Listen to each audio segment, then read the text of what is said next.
ನಮ್ಮ ಜನ IPL ಅಲ್ಲಿ ತುಂಬಾ ಮುಳುಗೋಗಿದ್ದೀರಾ ಅಂತ ಗೊತ್ತು. ಆದರೆ ಈ ಒಂದು ಸ್ಕ್ಯಾಮ್ ಬಗ್ಗೆ ಇವಾಗ ತಿಳ್ಕೊಂಡಿಲ್ಲ ಅಂತ ಹೇಳಿದ್ರೆ ಆಮೇಲೆ ಪಶ್ಚಾತ್ತಾಪ ಪಡಬೇಕಾಗತ್ತೆ. ಏಪ್ರಿಲ್ 16ನೇ ತಾರೀಕಿಂದ ನಮ್ಮ ಕರ್ನಾಟಕದಲ್ಲಿ ಸೆನ್ಸಸ್ ಡೇಟಾ ಕಲೆಕ್ಟ್ ಮಾಡೋದಕ್ಕೆ ಮನೆ ಮನೆಗೆ ಈ ಗವರ್ಮೆಂಟ್ ಇಂದ ಅಫಿಷಿಯಲ್ಸ್ ಬರ್ತಾರೆ. ಅವ್ರು ಬಂದಾಗ ಯಾವ ಕ್ವಶನ್ನ ಕೇಳ್ತಾರೆ, ನೀವೇನಕ್ಕೆ ಉತ್ತರ ಕೊಡಬೇಕು ಅಂತ ಮುಂಚೆನೆ ತಿಳ್ಕೊಂಡಿದ್ರೆ ಈ ಸ್ಕ್ಯಾಮರ್ಸ್ಗಳಿಂದ ಬಚಾವಾಗ್ತೀರಾ. ಈ 20 ಬೇಸಿಕ್ ಕ್ವಶನ್ಸ್ನ ಬಿಟ್ಟು ಯಾವುದೇ ರೀತಿಯಾದಂಥ ಎಕ್ಸ್ಟ್ರಾ ಕ್ವಶನ್ಸು ನಿಮಗೆ ಅಫಿಷಿಯಲ್ಸ್ ಕೇಳಲ್ಲ.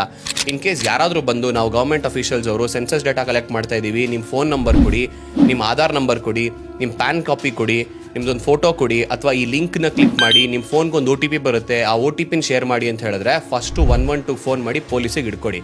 ಇವರೆಲ್ಲ ಸ್ಕ್ಯಾಮರ್ಸು. ನೆನಪಿರಲಿ, ಈ ಥರ ಯಾವ್ದಾದ್ರು ಲಿಂಕ್ ಮೇಲೆ ಕ್ಲಿಕ್ ಮಾಡಿದ್ರೆ ಅಥವಾ OTP ಶೇರ್ ಮಾಡಿದ್ರೆ ನಿಮ್ಮ ಫೋನ್ ಆಕ್ಸೆಸ್ ಅವ್ರಿಗೆ ಹೋಗುತ್ತೆ, ಆಮೇಲೆ ನಿಮ್ಮ ಬ್ಯಾಂಕ್ ಅಕೌಂಟ್ ಖಾಲಿ ಆಗೋ ಸಂಭವ ಇರುತ್ತೆ. ಈ ಒಂದು 20 ಕ್ವಶನ್ಸ್ನ ಬಿಟ್ಟು ಯಾವುದೇ ರೀತಿಯಾದಂಥ ಬೇರೆ ಇನ್ಫಾರ್ಮೇಷನ್ಸು ನಿಮ್ಮ ಫೋನ್ ನಂಬರ್ನ ಬರೀ ಸೆನ್ಸಸ್ ಡೇಟಾ ಕಲೆಕ್ಷನ್ ಬಟ್ಟೆ ಕೇಳ್ಬೋದು ಬಿಟ್ಟರೆ OTP ಬರುತ್ತೆ, ಲಿಂಕ್ ಕ್ಲಿಕ್ ಮಾಡಿ, ಆಧಾರ್ ನಂಬರು, ಪ್ಯಾನ್ ನಂಬರು ಯಾವುದೊಂದೂ ಕೇಳಲ್ಲ. ಈ ರೀಲ್ನ ಫಸ್ಟು ನಿಮ್ಮ ಫ್ರೆಂಡ್ಸ್, ಫ್ಯಾಮಿಲಿ, ಎಸ್ಪೆಷಲಿ ವಯಸ್ಸಾಗಿರೋಂಥವ್ರಿಗೆ ಶೇರ್ ಮಾಡಿ. ಮನೇಲಿ ತಂದೆ ತಾಯಿ ಮಾತ್ರ ಇದ್ದರೆ ಅಂಥವ್ರನ್ನೇ ಈ ಸ್ಕ್ಯಾಮರ್ಸು ಟಾರ್ಗೆಟ್ ಮಾಡೋದು. ಈ ಥರ ಯಾರಾದರೂ ನಿಮಗೆ ಅನುಮಾನಾಸ್ಪದವಾಗಿ ಈ ಥರ ಡೀಟೇಲ್ಸ್ ಕೇಳ್ತಿದ್ರೆ, ಡಾಕ್ಯುಮೆಂಟ್ಸ್ ಕೇಳ್ತಿದ್ರೆ ಫಸ್ಟು ಅವ್ರನ್ನ 112 ಕಾಲ್ ಮಾಡಿ ಪೊಲೀಸ್ಗೆ ಹಿಡ್ಕೊಡಿ.